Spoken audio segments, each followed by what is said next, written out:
Tengok kita pun tengok macam tak ada. Tak ada.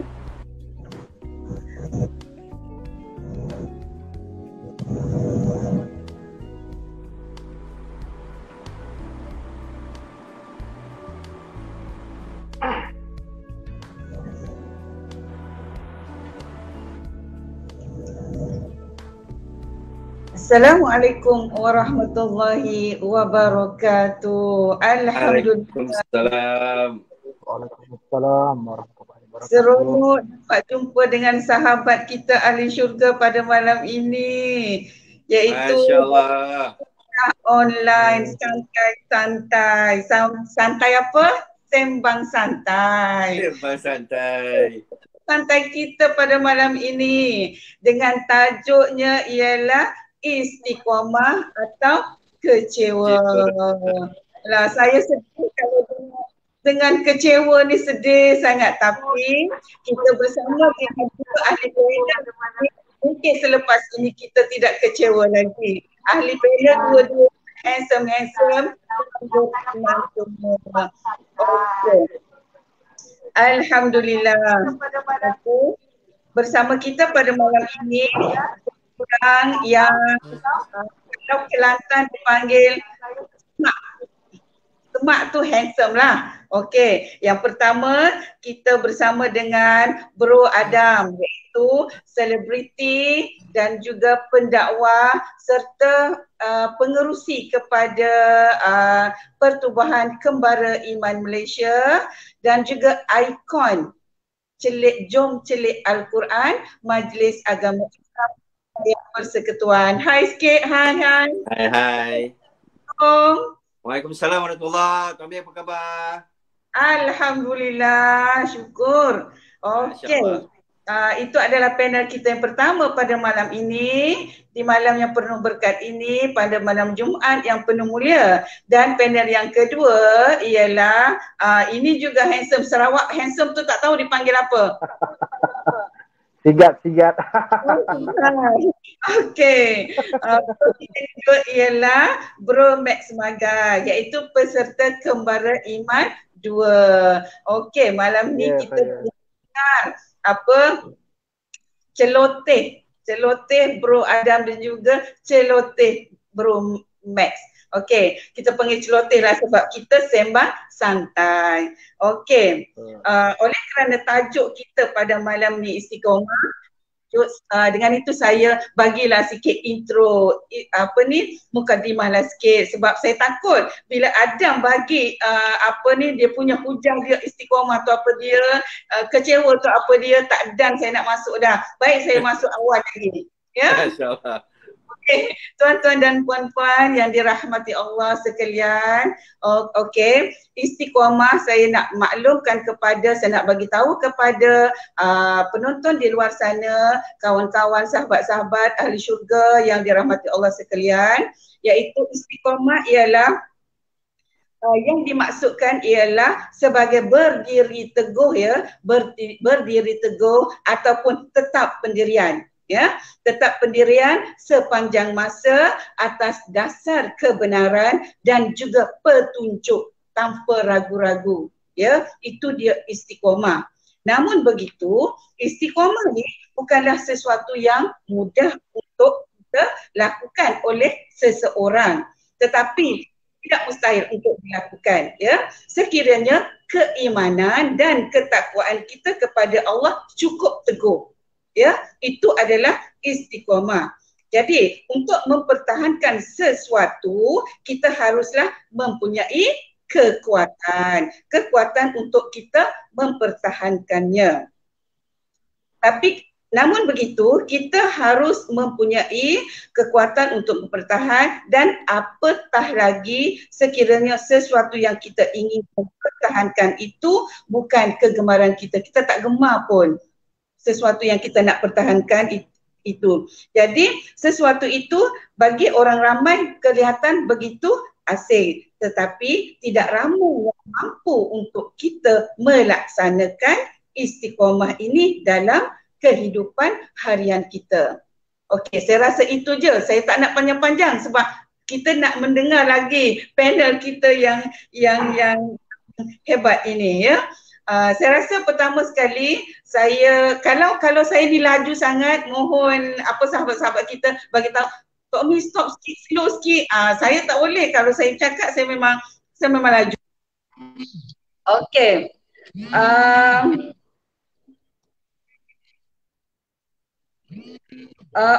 Okey. Soalan yang pertama kita bagi kepada Adam ya. Kita bagi kepada Bro Max ya. Okey, boleh dengar ya tuan-tuan dan puan-puan? Boleh. Okey, tadi ada gangguan sikit. Okey. Soalan kita kepada Bro Max ya. Boleh Bro Max kenalkan diri dan juga bagaimana Bro Max ni boleh berminat dengan Islam? Kita nak dengar sikit jawapan ni. Okey, Bro Max, silakan. Alright. Okay. Bismillahirrahmanirrahim. Alhamdulillahirabbil alamin. Wassalatu wassalamu asyrafil anbiya'i wal mursalin sayyidina Muhammadin wa ala alihi wa sahbihi ajma'in. Assalamualaikum warahmatullahi wabarakatuh.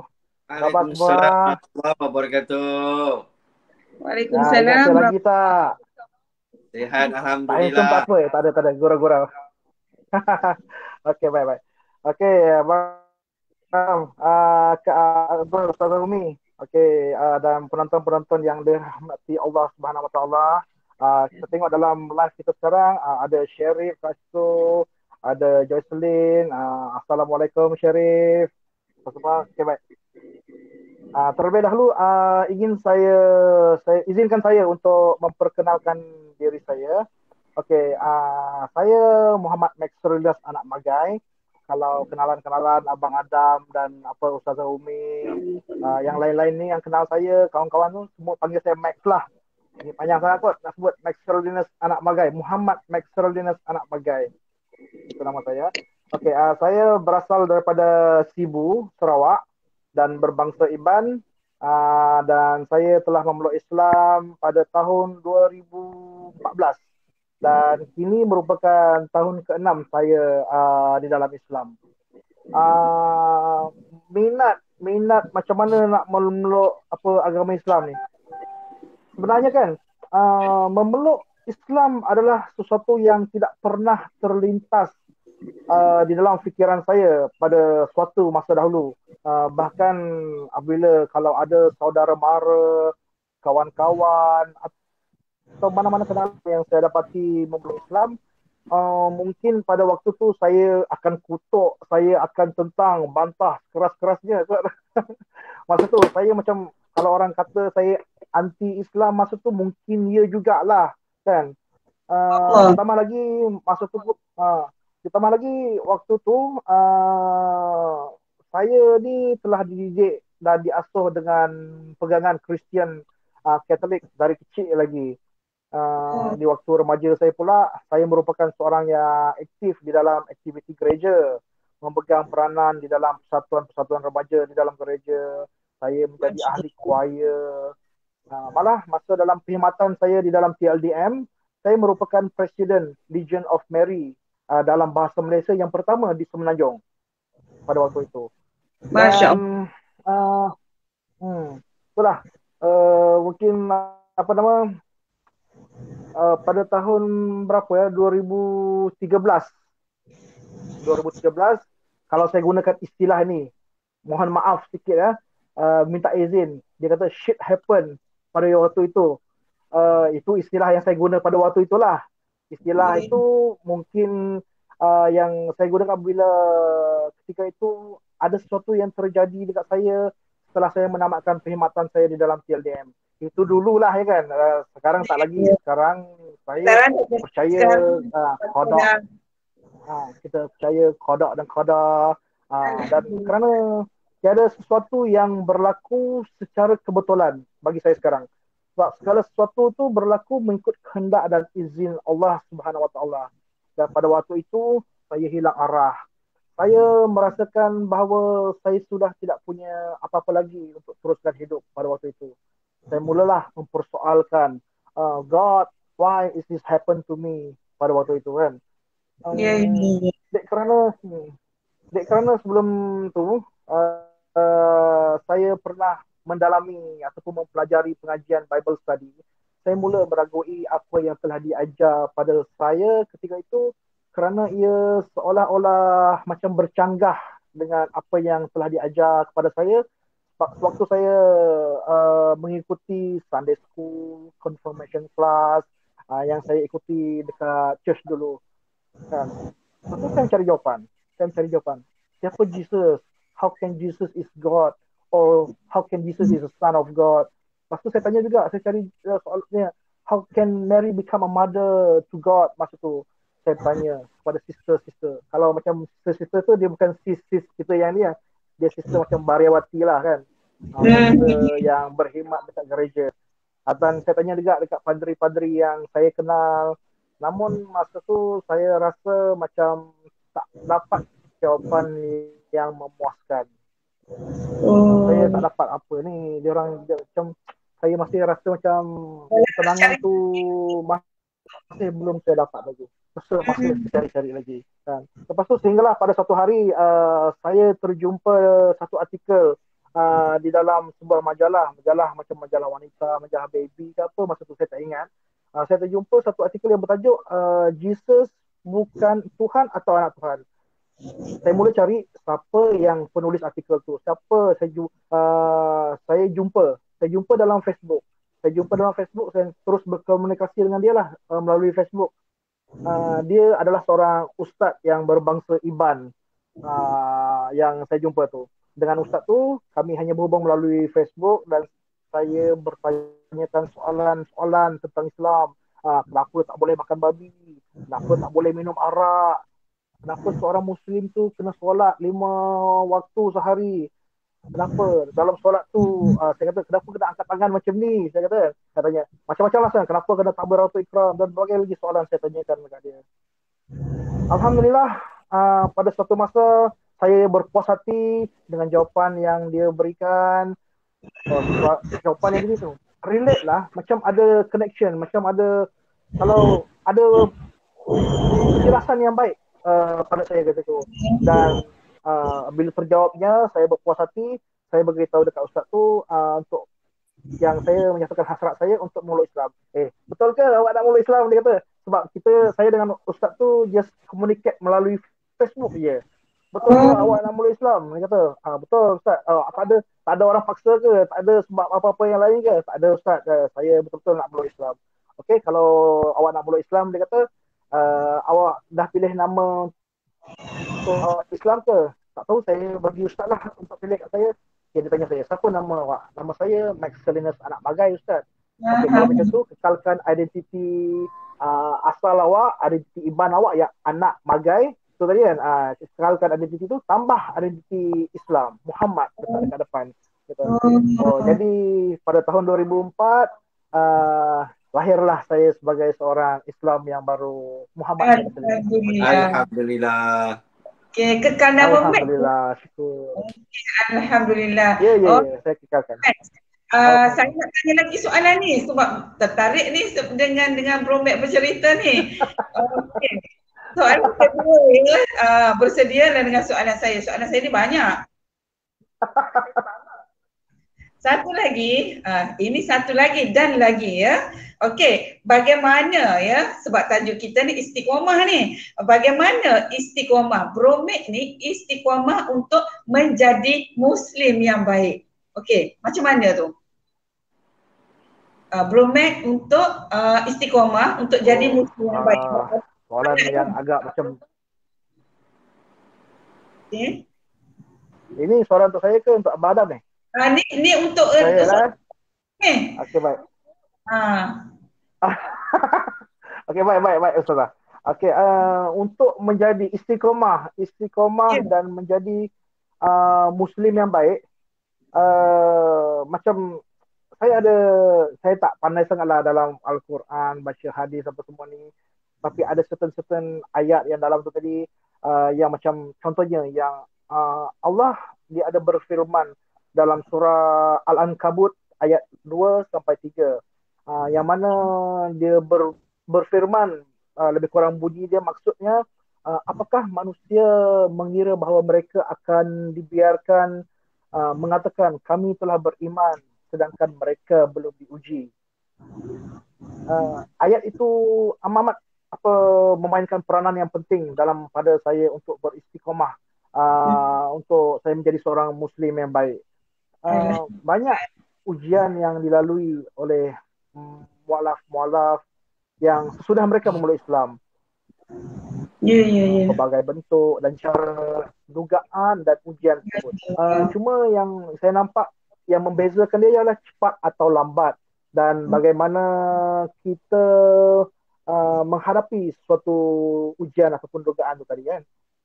Bagi saya, setelah memeluk Islam, saya dululah setelah memeluk Islam, saya tak rasa macam tiadalah rintangan besar sangat yang perlu saya lalui seperti penolakan, ketidakpenerimaan oleh ahli keluarga. Namun ujiannya dia datang selepas saya menjalani kehidupan sebagai seorang Muslim. Saya apa yang saya perlu hadapi seterusnya, macam mana saya nak terus beristiqomah untuk menjadi seorang Muslim yang baik. Dengan saya lalui semua itu tadi, saya mulakan dengan niat. Niat saya sentiasa menanam niat, lepas tu saya menanam kesabaran yang tinggi, dan sentiasa yakin dengan senjata utama kita sebagai seorang Muslim. Mak kata ustaz saya yang mengajar dekat kelas PDM kami itu, senjata kita orang Muslim tadi adalah doa. Kita perlu berdoa, kita gunakan doa tu tadi dengan penuh pengharapan tanpa perlu kita meragui bahawa segala sesuatu adalah datang daripadanya.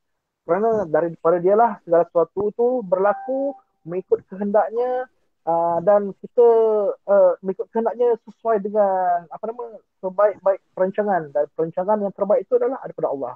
Yang itu saya ingat. Dengan niat itu saya selalu mengingatkan diri saya, segala sesuatu yang saya lakukan, segala sesuatu yang saya inginkan, yang saya pohon haruslah agar ia dapat membawa kebaikan bukan saja kepada diri saya, malah kepada orang di sekeliling saya.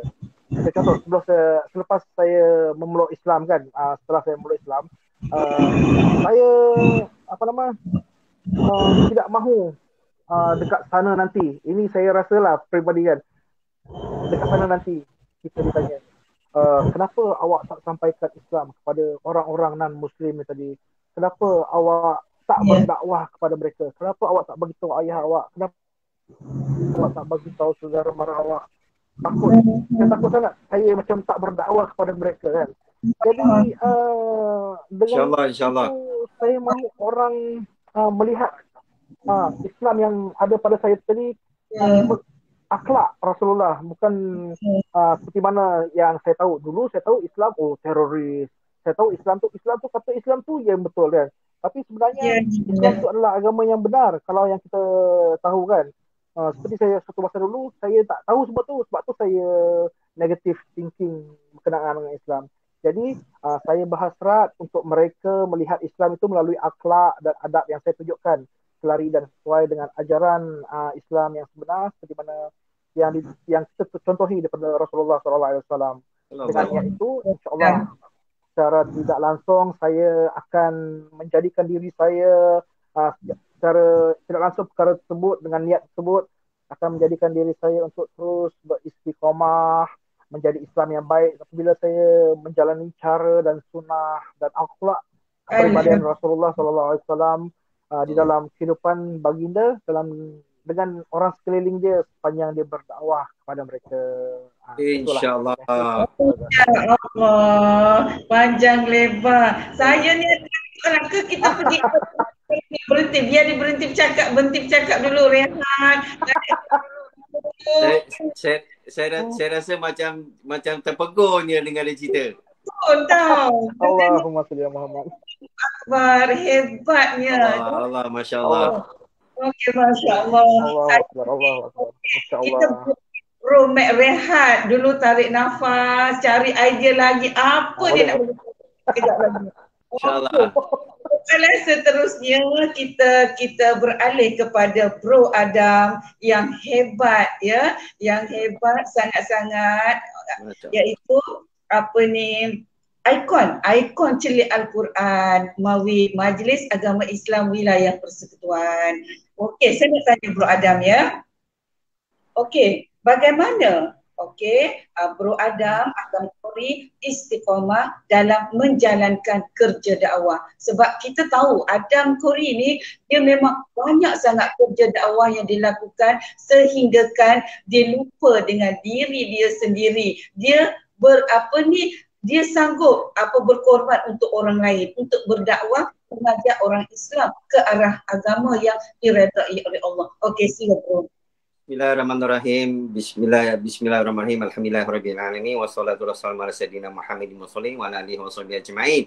Wala haula wala quwwata illa billahil azim. Allahumma shalli ala sayyidina Muhammad wa ala Muhammad. Assalamualaikum warahmatullahi wabarakatuh. Waalaikumsalam warahmatullahi Apa khabar wabarakatuh. Max Magai? Masya-Allah bro. Alhamdulillah Badam. Alhamdulillah. Tommy sehat Tommy? Alhamdulillah. Baik, macam mana saya istiqamah macam ni Umi? Saya teringat satu cerita, iaitu Nabi Nuh berdakwah 800 tahun tapi pengikutnya ada berapa orang? 80 lebih orang saja.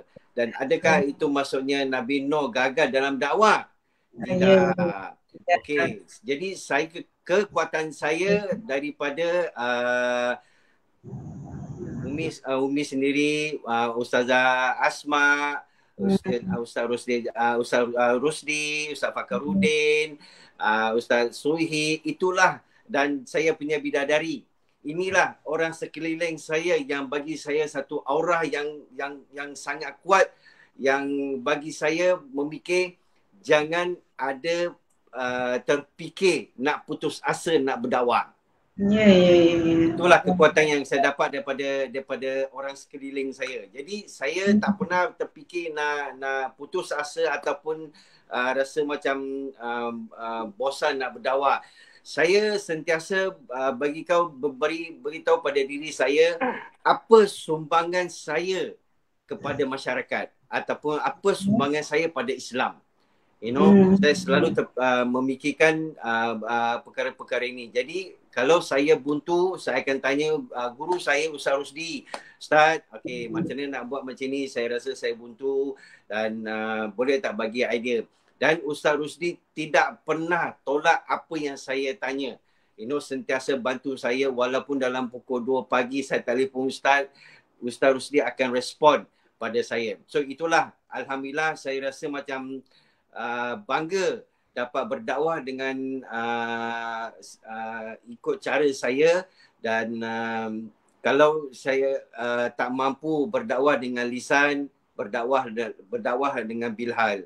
Itulah yang saya buat. Dan saya rasa macam kalau seorang Nabi pun berdakwah 800 tahun, pengikut hanya 80 lebih orang, siapalah kita nak putus asa? Siapalah kita nak tinggalkan dakwah ini? Sebab dakwah ini sangat luas. Bukan wang ringgit ataupun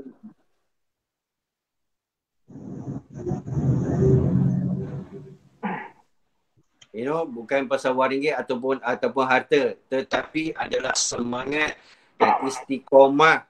Dan bagi saya adalah komitmen yang secukupnya untuk kita berdakwah. Tak kiralah siapa yang kita jumpa, seeloknya ataupun permulaan kita nak berbual adalah seeloknya kita bagi salam, Assalamualaikum. Jadi itu pun salah satu dakwah. Itu pun salah satu dakwah yang kata apa, yang sempoi-sempoi supaya orang tak takut dengan kita. Jadi saya dilantik sebagai duta Mawid Majlis Agama Islam Wilayah Persekutuan dan juga ketua cilik ikon Quran, masya-Allah. Itu satu tanggungjawab bagi saya yang saya harus pikul dengan penuh istiqamah. Jadi kita sentiasalah bersangka baik dengan orang, kita sentiasa berdoalah kepada orang yang kita tak kenal, yang kita kenal, sentiasa kena doa sebab doa itu akan datang balik kepada kita dan malaikat akan aminkan doa kita. Jadi bagi saya macam inilah, kalau nak kata macam mana saya nak istiqomah, inilah yang saya lakukan adalah, kalau kita tak tahu, kalau kita tak ada ilmu, tanyalah pada guru-guru kita. Macam mana kita nak berdakwah, macam mana kita nak istiqomah, macam mana kita nak kuatkan diri kita untuk kita yakin dengan Allah supaya kita terus berdakwah. Wallahu a'lam. Okey, begitu hebat, itulah dia ikon kita, ikon Mawib, ikon pengurusi Kembara Iman Malaysia dan juga selebriti. Kalau siapa tengok di belakang, Masya Allah takutnya, tapi bila tengok malam ni, Masya Allah. Next. Okey, ada satu soalan lagi kita nak tunjukkan kepada Bro Adam. Kemudian Bro Max tunggu soalan. Okey. Boleh. Okey Bro Adam, soalan kedua saya nak tanya, ini soalan tadi kita kata istiqomah. Ini kecewa pula, alah saya takutnya kecewa. Tapi mungkin bila penjelasan daripada Bro Adam ni, kita pun rasa macam okey, lega rasanya. Daripada kecewa, mungkin kita tak rasa kecewa lagi ya. Okey Bro Adam ya. Okey, Bro pernah tak rasa kecewa? Okey, Bro pernah tak rasa kecewa? Okey, dalam menjalankan dakwah tetapi tidak dapat respon yang baik. Kecewa tak kalau begitu berdakwah, lepas tu orang buat tak tahu, dia macam kerek ni lah contoh lah ni kan. Okey, apa perasaan? Marah ke ataupun sekali okey, macam-macam lah. Okey, kita tunggu jawapan daripada Bro Adam. Bismillahirrahmanirrahim. Allahumma salli ala sayyidina Muhammad wa ala sayyidina Muhammad. Kecewa, saya tak pernah rasa kecewa, tapi tekilan tu ada. Biasalah kita ni manusia biasa, iman kita ada naik, ada turun, ada di tengah-tengah, ada kadang-kadang sederhana. Jadi kita kena teruskan istiqomah, kuatkan iman kita, yakin dengan Allah dan Rasulnya. Okey, kalau kata kecewa nak berdakwah ni, saya belum lagi sampai tahap saya lagi nak kata kecewa, sebab kita tengok Nabi Muhammad SAW macam mana berdakwah. Sampai kena balik batu, kena balik najis, kena maki, kena diancam bunuh. Adakah Rasulullah akan kecewa? Tapi Rasulullah tidak pernah kecewa, tidak pernah putus asa. Betul. Kita tahu itu Rasulullah, kita hamba biasa. Tetapi itu yang Nabi tunjukkan kita supaya jangan kecewa, jangan putus asa, dan sentiasa tunjukkan akhlak yang baik dan adab yang baik supaya orang tidak terus menghentam kita atau terus membenci kita.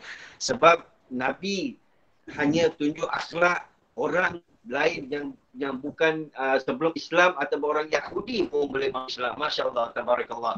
So itu sangat-sangat hebat dakwah Nabi berdakwah. Tapi itulah yang kita harus ikut, itu yang harus kita praktikan. Macam mana sallallahu alaihi wasallam berdakwah. Sedangkan Nabi bukan seorang yang kaya. Nabi bukan seorang yang ada harta. Kan? Nabi tak berdakwah pakai duit. Ni kau nak masuk Islam, aku bagi kau duit. Tak. Nabi berdakwah yang paling simple, yang paling sempoi adalah akhlak. Akhlak, ya betul.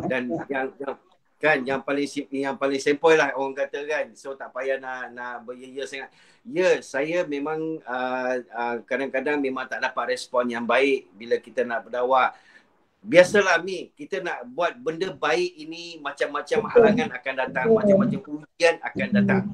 Dan kita tak boleh muaskan ataupun kita tak boleh happykan semua orang. Ya, betul. Dan bukan semua orang suka kita. Lagi-lagi dalam dakwah ni bukan semua orang suka kita. Betul. Tetapi kita kena yakin masih ramai lagi yang suka kita untuk kita berdakwah. Betul, betul. Masih ramai lagi yang sayangkan kita kerana kita berdakwah. Masih ramai lagi yang akan doakan kita, kesihatan kita dan rezeki kita untuk kita terus berdakwah. Dia akan balance. Yang tak suka pun ada, tapi yang suka pun ramai. Kita kena fikir yang tu. Jadi saya belajar di sini, kalau saya sentiasa ada satu buku rujukan saya iaitu 25 Rasul. Okey. Kalau saya ada masalah, contoh saya ada masalah, saya akan buka buku ini dan saya akan tengok masalah saya dengan 25 Rasul ini, mana satu yang kita boleh ambil iktibar. Okey, macam contoh Nabi Lut ada penyakit kulit. Allah uji dia 18 tahun. Masya Allah, tabarakallah. Seorang Nabi yang jutawan, dia billionaire. Bayangkan sampai satu tahap isteri dia tinggalkan dia, anak tinggalkan dia, semua harta hilang, habis begitu saja. Sampai tinggal dalam berseorangan. Sampai satu tahap ulat itu jatuh di tanah, diangkat balik, ulat itu letak balik di lukanya. Masya Allah, tabarakallah. Tetapi apa yang kita boleh ambil iktibar di sini, hari-hari apa yang dia doa, Alhamdulillah. Alhamdulillah. 18 tahun Allah uji, bukan satu masa yang singkat, bukan satu masa yang pendek. Saya rasa kalau saya dapat ujian 18 minit pun saya dah melenting dah. Saya rasa dah kan. Tapi itulah kita kan. Kita tak boleh banding, bukan kita nak banding dengan Nabi, cuma kita ambil iktibar macam mana seorang Rasul menghadapi satu masalah. Jadi bayangkan Allah tak uji pada orang yang tak mampu. Ya, betul. Dan Dia uji Allah sentiasa sayang pada hamba dia yang selalu berdoa, yang selalu merintih pada Allah. Itu yang Allah suka. Allah suka dengan hamba dia merintih. Lagi-lagi bangun solat tengah malam. Masya Allah, tabarakallah. Itulah doa paling mustajab. Doa yang hanya Allah saja yang dengar. Yang lain tidur lena. Betul. Ada masalah. Kita kena belajar daripada iktibar pada 25 Rasul yang kita harus pegang dan wajib tahu apakah iktibar yang kita kena belajar. Macam contoh Umi Zaitun, Ustazah Umi, kalau saya ada masalah pun saya buntu, saya akan tanya Umi Ustazah juga macam mana nak baca ayat ni, ataupun macam mana hadis ini peranan dia, boleh tak kita pakai hadis ini sebab dia ada hadis dhaif, ada hadis palsu. So saya tak boleh suka-suka keluarkan satu hadis. Jadi kalau saya tak faham, saya akan tanya Ustazah Umi, Ustazah Asma, ataupun Ustaz Rusdi, Ustaz Fakarudin. Itu semua guru-guru saya yang, ya Allah, Masya Allah, tabarakallah. Mana lagi kita nak cari seorang guru kita yang sentiasa prihatin dengan kita, sentiasa sayangkan kita, sentiasa ambil tahu masalah kita. InsyaAllah. So itulah dengan Ustaz Suhi, seorang yang berjiwa mulia, yang seorang yang hati baik, yang tidak pernah serik ataupun rasa penat untuk berkongsi ilmu. Bila kita ada program Kembar Iman ataupun bekerjasama dengan Majlis Agama Islam Wilayah Persekutuan, sentiasa bagi komitmen yang sepenuhnya. Masya Allah, tabarakallah. Manalah kita nak cari guru-guru ini, Masya Allah. Jadi hargailah guru-guru kita, sayangilah guru-guru kita, sayangilah sahabat-sahabat kita. InsyaAllah Allah akan sayang kita. Wallahu a'lam. InsyaAllah. Saya cukup kagum kalau dengar Bro Adam bercakap, memang Masya Allah. Okey. Saya ada satu soalan lagi ni, tapi saya rasa nak kena tanya orang yang berhenti lama, ya Dam? Kita rasa kita tanya. Betul, silakan. Dam, kita nak tanya siapa yang berhenti lama tu? Bro. Max Magai. Max Magai. Okey, bersedia ya. InsyaAllah. Okey. InsyaAllah. Max, nak tanya ni. Ya, ya. Okey, adakah Max pernah rasa kecewa? Ni kecewa juga. Dengan Adam tadi dah tanya dah kecewa. Ini nak kena tanya juga ni, kecewa ni. Adakah Max pernah rasa kecewa mengenal Islam? Okey, ataupun kecewa tidak mendapat sokongan. Tak dapat sokongan. Kecewa tak? Okey, untuk terus menjadi Muslim. Nak jadi orang Islam tapi tak ada orang sokong pun. Kecewa tak? Ataupun kenal Allah dulu Max cakap dengan Jesus yang agama lama-lama tu lah kan. Tapi bila dah kenal Allah ni, adanya dugaan, adanya Allah, orang tak peduli langsung pun bila jadi Muslim. Kecewa tak? Okay. Bismillahirrahmanirrahim. Alhamdulillahirabbil alamin. Wassalatu wassalamu ala asyrafil anbiya'i wal mursalin sayyidina Muhammadin wa ala alihi wa sahbihi ajma'in. Okey, kecewa mengenal Islam.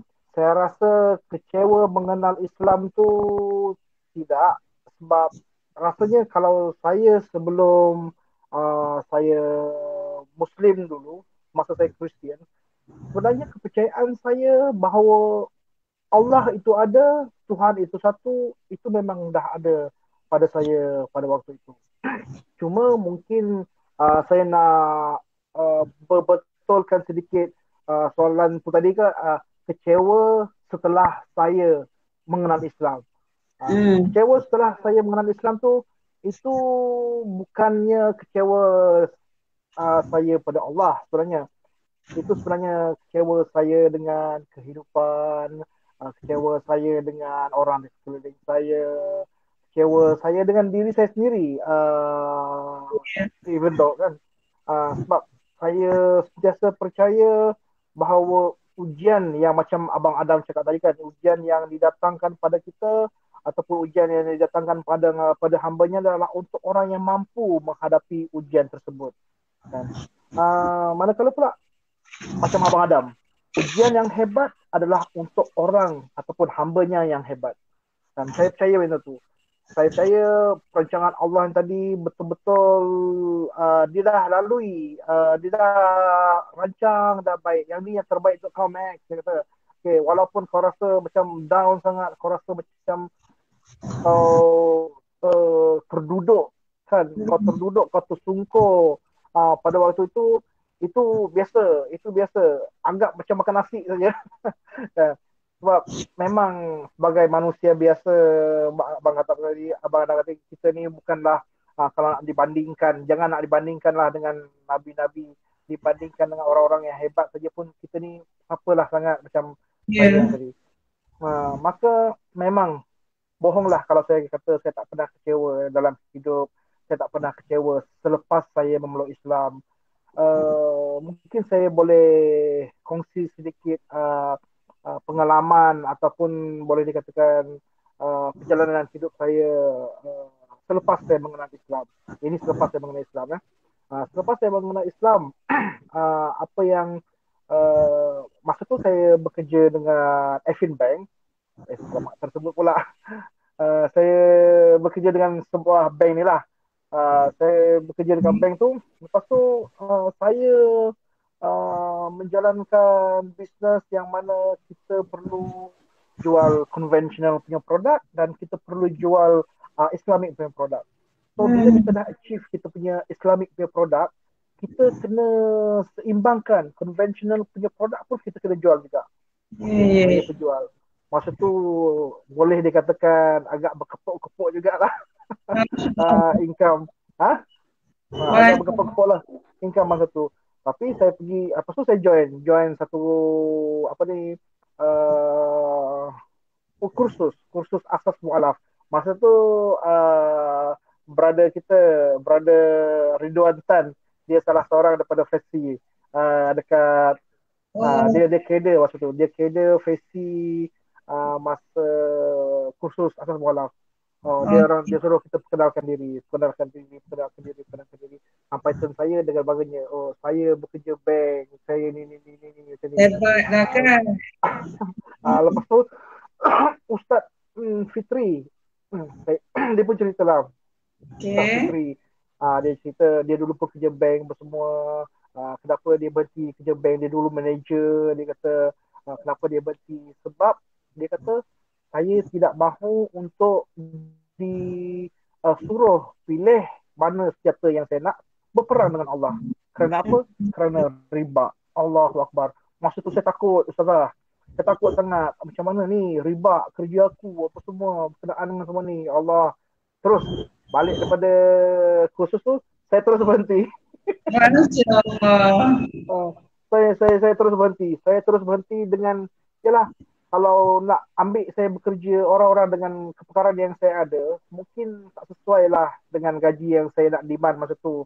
So saya pilih bermacam-macam. Saya cuba bermacam-macam jenis kerja. Saya buat real estate, saya buat bisnes kedai, saya buat apa macam-macam lah. Sampailah saya ada masalah dalam keluarga. Bila saya tak boleh nak support, saya tak boleh nak menyediakan apa yang sepatutnya saya sediakan, saya tak boleh nak prepare tanggungjawab saya, prepare ni. Masalah tu datang dan orang luar pun mulalah masuk campur semua, goyah, mula memporak-perandakan rumah tangga pun ada. Lepas tu kalau saya dulu sebelum Islam, apa lagi, saya pergi minum, saya mabuk-mabuk macam tu. Tapi sebab saya Islam, saya nak istiqamah, saya nak jadi seorang Muslim yang baik, saya pergi ke masjid, saya solat, saya pun tak kenal sangatlah dengan imam tu. Tapi saya pergi jumpa dengan imam tu. Imam tu beritahu kat saya, dia guide saya. Dia kata, Max, dia kata, perlu ada sabar dalam diri kita. Perlu ada iman dalam diri kita sebagai seorang Islam. Dan kalau orang lawan kita dengan api, apa yang patut kita buat? Selawan balik dengan air. Kalau kita betul sekalipun, tetapi kita macam terlalu nak menegakkan untuk yang kata kita ni betul, kita menang, tapi cara kita, adab kita, akhlak kita dah tak menunjukkan yang sepatutnya, kita kalah sebenarnya, Max. Ada seorang sahabat tu dia kata, manusia yang kuat, orang yang kuat, lelaki yang kuat adalah seorang yang boleh mengawal emosi, mengawal perasaan, mengawal marah dia. Jadi, dekat situ saya belajar. Saya betul-betul turunkan ego saya. Saya betul-betul daripada seorang yang macam agak macam cepat melenting, cepat marah juga, panas marah juga masa tu. Saya turunkan ego saya. Saya jadikan benda seperti positif. Positif. Astaghfirullahalazim. Saya sentiasa beristighfar. Ustaz tu beritahu, Mac, buat sembahyang malam kan. Buat sembahyang malam. Kalau dah cukup 40 hari, benda tu akan jadi kebiasaan bagi Mac. Saya kata, lepas tu buat bila kamu bersendirian, pakai pakaian yang bersih, dia kata. Lepas tu ambil wuduk, duduk, kita beristighfar. Astaghfirullahalazim. Menangislah kamu dengan Allah. Jangan kamu menangis pada manusia, dia kata. Jangan kamu minta pada manusia, sebab manusia tak boleh memberikan apa yang kita nak. Kita boleh minta dengan Allah. Segala sesuatu Allah boleh bagi pada kita. Tapi dengan segala kebaikan yang kita nak, orang dekat tepi kita, orang dekat sekeliling kita, biarlah kita down, terjatuh, asalkan benda tu tak memberikan keburukan ataupun benda yang negatif pada orang sekeliling. Sebab itulah saya sampai sekarang, macam mana boleh istiqamah, adakah saya pada kecewa? Ya, saya pada kecewa. Adakah saya menjadi seorang Muslim yang baik? InsyaAllah saya boleh menjadi Muslim yang baik, sebab orang yang baik adalah orang yang memberikan kebaikan kepada orang lain. Itu yang saya cuba lakukan sekarang. Itu dia, Ustazah. Terima kasih. Masya Allah. Alhamdulillah. Hebat. Siapa yang tak dengar forum usrah kita pada malam ni memang rugi. Sangat rugi sebenarnya kan? Betul. Tajuk yang begitu hebat, istiqomah yang dalam hati, kecewa pun dalam hati. Panel kita pun di hati kita semua dan di hati masyarakat Islam dan juga seluruh umat Islam, ya. Seluruh seluruh, bukan umat Islam sahaja, orang yang bukan Islam pun sahabat kita juga ya. Betul, Okey. betul. Jadi di sini mungkin saya kupas, bukan kupas, blendkan sikit apa itu yang kita bincangkan tadi, yang apa Bro Adam, Bro Max dah bagi panjang lebar dah apa itu semua. Sepatutnya saya tak perlu dah. Cuma saya nak cakap sikit, siapa dengki juga sebenarnya. Dengki dengan kepetahan, kebijaksanaan.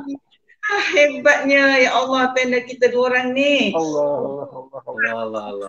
Ya Allah, rasa saya kecil tau. Segan saya. Allah. Oh, Masya Allah, Masya Allah.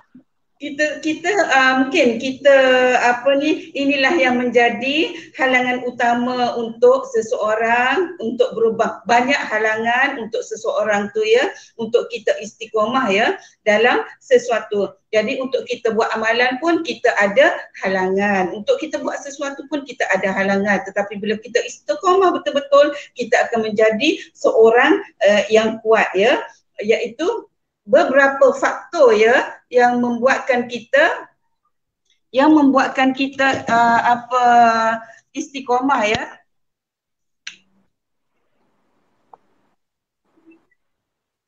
Mana tu Tok Mi? Okey, kita punya bateri kita ni dah bagi high dah. Jadi kita pun carilah nyawa. Okey. Jadi ada beberapa faktor ya yang istiqamah tadi, iaitu pertama kita perlu niat kerana Allah ya. Kita niat kerana Allah, dan yang kedua, kalau kita nak berubah tu mengikut kemampuan kita lah ya. Kita mengikut kemampuan. Jadi saya cakap beberapa faktor saja, saya tak naklah huraikan banyak-banyak. Jadi saya tak naklah lawan pada kita bro-bro kita malam ni. Dan huraian pada kita punya usrah kita yang lain lagi kan. Okey, yang ketiga ialah memilih sahabat yang baik. Dam, kita ada sahabat yang baik, Max. Dia kadang-kadang kita berkawan dengan orang yang baik, maka baiklah kita. Kalau kita kawan orang yang tak baik, kalau kita tak kuat iman, maksudnya kita pun terikutlah juga kan. Okey, kemudian empat, kita berdoa ya. Berdoa adalah senjata orang mukmin ya. Okey, pernah satu cerita, seorang lelaki berjumpa dengan Syekh Ramadan Al-Buti, bertanyakan mengenai perilakunya yang sentiasa melakukan maksiat kepada Allah, sehingga kan dia merasai kelazatan dalam melakukannya. Menangis Syekh Ramadan ni mendengar keluhan pemuda itu, lalu dia berkata, okey, dia kata apa? Wahai pemuda, janganlah kamu mengadu. Jangan engkau mengadu kepada aku, tetapi kamu mengadulah kepada Allah Subhanahu Wa Taala yang Maha mendengar ya. Dan Allah yang Maha mengetahui. Baliklah pemuda itu, orang tu baliklah ke rumah dia. Selang beberapa bulan selepas itu, pemuda itu datang semula kepada Syekh Ramadan, dan dia pun cakaplah, dia kata kepada Syekh tu, wahai Syekh, sesungguhnya pada waktu aku mengadu kepada engkau, aku merasai kelazatan dalam melakukan maksiat. Tetapi pada hari ini aku telah merasai kemanisan dalam ibadah. Maknanya dia berdoa kepada Allah. Mengadu kepada manusia boleh, tetapi sekadar macam meringankanlah ya. Tapi bila mengadu kepada Allah, kita rasa sangat manisnya sebab kita mengadu kepada betul-betul orang yang dapat membantu kita. Itu istiqomah lah. Kemudian saya nak sentuh sikit pasal kecewa ni. Saya pun nak sentuh juga, takkan nak bagi kat Adam je dengan Max. Saya pun nak cakap lah juga kecewa ni ya. Sebabnya kalau kita kecewa, lemahnya kan, kita rasa kita lemah, tapi konon-kononnya kuat, kita nampak, kita tunjuk kita kuat. Lepas tu kita senyum tapi dalam hati ni Masya Allah sedihnya kan. Tapi sampai bila kita nak berpura-pura kan. Okey, tapi tak apalah, sebab kita manusia ada hati, ada perasaan kan. Okey. sebab kita ada perasaan suka, lemah, duka, semua-semua tu. Dan okey, kita di saat ini kita mungkin ada di luar sana sahabat-sahabat kita yang mendengar perkongsian kita pada malam ini, yang merasa yang mungkin hati mereka sedang gundah gulana, lemah dan juga kecewa. Hati mereka tak tenang. Jadi kita bagilah tips-tips sikit dah kan, bagi supaya sahabat-sahabat kita tu happy macam kita. Kita ni kan senyum sokmo kita ni, walau apa pun juga mendatang, tapi chill, senyum sokmo. Senyum sokmo. Okey, dengan bismillah, izinkan saya untuk berkongsi cara untuk menguatkan dan juga menenangkan kembali hati kita yang lemah. Sebab tak kisahlah kita lemah hati yang berbagai-bagai fras itu, fras ini. Okey, andai kata kita ni fras dalam sesuatu masalah, kita menghadapi situasi yang agak Allah, hai sedihnya, kecewa. Okey, saya akan bagi petua bagaimana nak bagi kita tenang. Okey, pertama sekali kita baca Al-Quran. Baca Al-Quran. Baca, kalau kita tak nak baca apa, kita pilihlah surah Yasin ke apa. Sebab bila kita baca Al-Quran, hati kita akan rasa tenang. Sebab Al-Quran itu sebagai sumber kehidupan kita. Dalam tu semua ada. Apa yang kita rasa buntu, di situ dia tunjukkan jalannya, ya. Kemudian kita solat tahajud. Bak kata Adam tadi, solat tahajud, ya. Bila kita solat tahajud, masya-Allah, saya sendiri pun kalau saya rasa macam Allah kecewa, saya pun baca Quran, solat tahajud, mengadu pada Allah. Nak menangis kepada manusia, kepada kawan-kawan boleh, tetapi kita rasa macam kawan-kawan boleh membantu, tetapi maksudnya lebih daripada Allah yang membantu, betul-betul membantu kita. Kawan sebagai orang kata guide, sebagai penenang, macam tu je. Kemudian kita solat tahajud, mohonlah berdoa kepada Allah supaya memberi jiwa kita mendapat ketenangan dalam kita menghadapi dugaan hidup ni. Doalah apa-apa pun. Kemudian kita istighfar banyak-banyak. Kemudian satu lagi, janganlah duduk dengar lagu yang bertema kekecewaan tu. Jangan duduk dengar sangat. Lepas tu kalau dah dengar tu, mulalah menangis, ya tak? Okey, kemudian satu lagi, kita sentiasalah mengingati Allah. Kita sentiasa berzikir, sentiasa istighfar, ya. Yakin dengan sepenuh hati bahawa Allah Maha mengetahui dan Allah sentiasa bersama kita walau apa pun, walau apa jua. Apa yang membuat kita sedih, Allah lebih berkuasa, Allah lebih maha mengetahui apa yang baik untuk kita. Dan yakinlah, ini ayat akhir ni, yakinlah kesedihan dan rasa tidak tenang yang Allah beri itu adalah supaya kita kembali mengingatinya. Ya, supaya kita ingat kepada Allah, cinta kepada Allah. Allah, ingatlah, hanya dengan mengingati Allah hati akan menjadi tenang. Ar-Ra'd ayat 28. Janganlah kamu bersedih, sesungguhnya Allah bersama kita. Ayat Taubat, surah Taubat ayat 40. Itu saja perkongsian kita pada malam ini, dan terima kasih kepada Bro Adam Khoury dan juga Bro Max Magai kerana sudi memberi usrah kepada kita dan memberi tips-tips kepada untuk seluruh. Ada Umi, ada soalan untuk Adam. Oh, ada soalan untuk Adam Okey. Ada orang tanya, tidak susah ke seorang artis untuk istiqomah dalam dakwah? So, okey Adam. Masya-Allah. Okey. saya tak pernah rasa susah nak berdakwah sebagai seorang artis. Apa yang saya lakukan adalah dakwah bilhal, sebab kita ni bukan ustaz, kita tak ada tauliah nak bagi ceramah Quran ataupun ceramah hadis. Cuma apa yang saya buat adalah sentiasa berdoa pada Allah, semoga Allah bagi kekuatan dan rahmat pada saya untuk saya terus istiqamah dan terus berdakwah kepada sesiapa sahaja yang ada dalam set penggambaran. Kita tak boleh kata ya aku ni artis, aku tak perlulah nak berdakwah. Salah kalau kita berfikiran macam tu. Kita tak boleh bergantung kepada ulama, ustazah ataupun ustaz untuk berdakwah.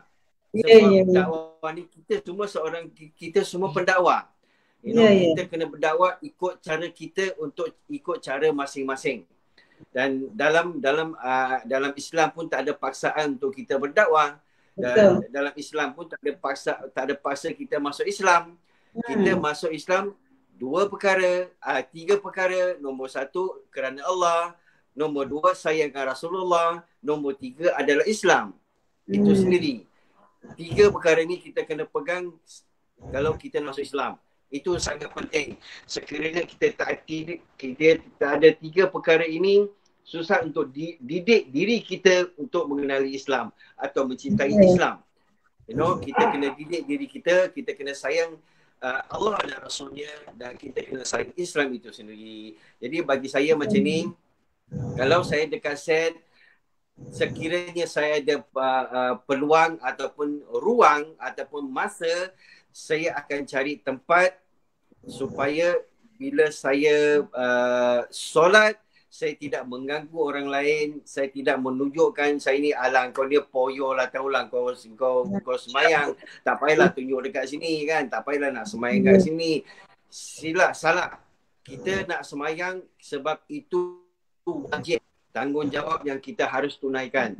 Tetapi disebabkan dah masuk waktu dan saya ada masa, saya ada ruang, saya ada peluang untuk saya solat. Jadi saya akan jalankan tanggungjawab saya seperti Islam yang lain, maksud manusia yang lain. So kita janganlah terasa yang penting bila kita solat, niat kita jangan rasa macam aku solat nak peli orang yang tak solat. Kita kena niat, kita kena betul, inna amalu biniat. Aku niat solat kerana Allah. Jadi benda tu akan jalan, Allah akan buka jalan, Allah akan permudahkan urusan kita, insya-Allah. Wallahu alam.